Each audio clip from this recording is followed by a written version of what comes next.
안녕하세요 여러분, 보말라의 보일라입니다. 열대야가 계속되고 있는 요즘 어떻게 지내고 계신가요? 연일 이어지는 무더위에 많이 지치셨을 것 같은데요. 그래서 이번 보일라는 보일 듯 말 듯이 아닌 남양 특집, 보이지 않는 것을 말하는 라디오를 준비해 보았습니다. 여름, 무더위, 휴가하면 떠오르는 곳이 한 군데 있죠? 바로 계곡입니다. 오늘은 이 계곡에서 일어나는 미스테리한 사건들에 관해서 이야기해 볼까 합니다. 여러분도 강원도 홍천강이라는 곳을 한 번은 들어보셨을 겁니다. 홍천강은 수상 스포츠 시설이 발달하여 있고 주변에 펜션이나 캠핑장이 많아서 여름 휴양지로도 유명한 곳인데요. 이 밖에도 유명한 이유가 또 하나 있습니다. 그건 바로 익사사고가 자주 일어나는 곳이라는 것이죠. 포털 사이트 검색창에 강원도 홍천강 익사라는 검색어만 입력해도 매년 그곳에서 얼마나 많은 익사자가 발생하는지 확인하실 수 있으실 겁니다. 한 무당의 말로는 홍천 지역은 산세도 험하고 계곡이 많아서 혼령의 기가 상상도 할 수 없을 만큼 세다고 하는데요. 예로부터 이 계곡을 건너다가 빠져서 죽은 사람들이 수없이 많았고 그 죽은 사람들이 물귀신이 되었다고 합니다. 보통 물귀신은 자신이 물에 빠져 죽었다는 사실을 받아들이지 못한 채 원한을 품고 있다가 자신이 빠진 곳으로 사람들을 유인해서 익사를 시킨다고 하는데요. 실제로 홍천강 근처에서 군복무를 했던 군인들은 익사 사고를 자주 지켜볼 수 있었다고 합니다. 2003년 강원도 홍천강 부근에서 군복무를 하던 A씨의 부대는 홍수로 인해 불어난 계곡 근처 수색 작업을 진행하고 있었다고 합니다. 그 지역 119 구조대원들도 함께 수색 작업을 하던 터라 A씨는 구조대원 한 명하고 인사를 나누게 됩니다. 그 구조대원은 A씨에게 홍천강의 수심은 갑자기 깊어지는 곳도 많고 지금도 유속도 빠르니 시신을 발견하게 되더라도 절대 혼자 들어가서 구조를 하면 안 된다는 조언도 해주었습니다. 그리고 그 다음 날도 A씨와 부대원들은 홍천강으로 수색 작업을 나가게 되었는데 이때 같이 걷던 후임이 이렇게 소리를 칩니다. 저쪽에 저 시커멓게 있는 저거 사람 머리카락 아닙니까?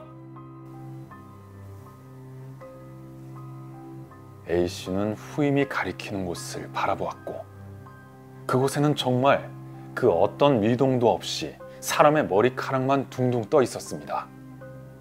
A씨는 다급한 마음에 그곳으로 가려고 하는데 선임 하사가 A씨를 잡았다고 합니다. 그리고 부대에 연락해 더 많은 인원을 모아서 그 머리카락의 시신을 건져내었는데 바로 그 시신은 어제 A씨에게 조언을 해줬던 구조대원이었다고 합니다. 부대로 돌아오며 A씨는 선임 하사에게 자신에겐 절대 혼자 물에 들어가지 말라고 조언했던 그 구조대원이 혼자서 그곳에 갔는지 이해할 수가 없다고 얘기를 했습니다. 그러자 선임 하사는 조심스럽게 이런 이야기를 들려주었는데요. 그 구급대원은 물귀신에게 홀려서 그 장소로 혼자 들어갔다가 당한 것 같다. 물에 빠져 죽은 사람의 시신을 건질 때는 피해야 하는 원칙들이 있어. 라면서 선임 하사는 여러 가지 규칙을 말해주었다고 합니다. 그중 가장 중요한 규칙이 바로 물속에 서 있는 시체는 절대로 건드리지 말아라 였다는데요. 물속에 서 있는 시체는 죽어서도 그 기가 너무나 세고 자신의 한을 알리려는 의지가 강한 망자이기 때문에 죄를 지내고 그 시체가 엎어진 다음 건져내는 것이 가장 좋은 방법이라고 합니다. 그렇지 않고 무작정 그 시체 곁으로 간다면 서 있는 시체 곁을 맴돌고 있던 귀신이 잡고 놔주지 않아서 죽음으로 이를 수도 있다고 하는데요. 아마 그날 그 구조대원이 보았던 것 역시 물속에 서 있던 시체는 아니었을까요? 강원도 홍천강에서 일어난 익사 사고와 관련된 괴담은 이 밖에도 무수히 많은데요. 우리가 잘 알고 있는 유명 방송인 제이씨가 겪었던 실화라고 합니다. 그는 당시 진행하던 라디오 프로그램에서 이 일에 관해 얘기한 적이 있는데 그 당시 어찌나 무서웠던지 스튜디오 전체가 얼어붙는 것만 같은 서늘함이 감돌았다고 하는데요. 제이씨가 군 시절에 홍천 굴지리 계곡 근처 유격장으로 유격을 갔다고 합니다. 유격 3일차가 되던 날 10분간 휴식이 주어지자 날씨도 덥고 하니 재미삼아 작전 장교랑 일중대 중대장이 전투 수영 내기를 벌였다고 합니다. 이 둘은 특전대 출신이라서 전투 수영의 달인들이었고 밥 먹듯이 수영을 했기 때문에 아무도 그 둘의 내기를 걱정하진 않았다고 합니다. 오히려 그 둘의 자존심 싸움에 다들 흥미롭게 바라보고 있었다고 하죠. 그렇게 내기는 시작되었고 둘은 수영을 해서 강을 건너게 됩니다. 중대장이 먼저 거친 물살을 헤치고 강을 건너와 뒤를 돌아보았는데 도착 지점 3분의 1을 남기고 작전 장교가 갑자기 그 자리에 미동도 하지 않은 채 멈춰 있었습니다. 그런데 그 지점은 물이 얕은 곳이 아닌 사람의 키를 훌쩍 넘기는 수심이었는데 어떤 물살의 방해도 없이 멍하니 멈춰 서서 머리만 내놓고 눈동자에 초점이 없더라는 것입니다. 그걸 바라본 중대장은 장난치지 말라며 소리를 쳤지만 작전 장교는 어떠한 반응도 보이지 않다가 순식간에 물속으로 휙 하고 빨려 들어갔습니다. 일이 심상치 않음을 느낀 중대장은 당장 부대에 보고하고 특전사와 UDT가 수색을 시작하였지만 작전 장교의 시신은 찾을 수가 없었고 작전 장교가 빠졌던 그 자리에 현장 표시로 기다란 말뚝만 박아 놓았다고 합니다.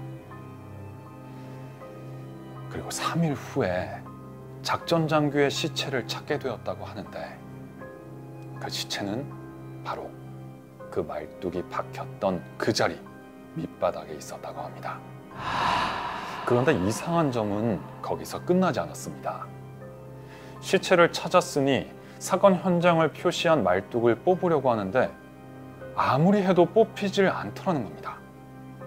그러다 그 작전 장교의 아내가 그 현장을 찾아와 말뚝을 뽑으니 어렵지 않게 쑥 뽑혔다고 하는데요. 그 아내는 말뚝을 뽑아 강물에 던져버렸는데 그 작전 장교가 빠진 자리 위에서만 하루 동안 빙빙 돌다가 그 후에 떠내려갔다고 합니다. 그 당시 모든 상황을 방송인 제이씨가 직접 다 지켜보았는데 아직도 잊히지 않는다고 합니다. 이렇듯 익사 사고가 끊이지 않다 보니 홍천강 일대 주민들에게도 떠도는 괴담이 있었는데요. 서울에서 온 여자가 뾰족 구두를 신고서 다슬기를 줍다가 미끄러져서 죽었지. 그러고 나서 그 여자가 귀신이 돼서 사람들을 잡아간다는 소문이 있어. 이 강원도 홍천강 일대 주민들에게는 매년 벌어지는 익사 사고가 이젠 익숙한 일이 되어버렸다고 합니다. 그리고 2012년 8월 남편과 함께 홍천강으로 놀러왔던 아내가 그 괴담의 또 다른 주인공이 됩니다.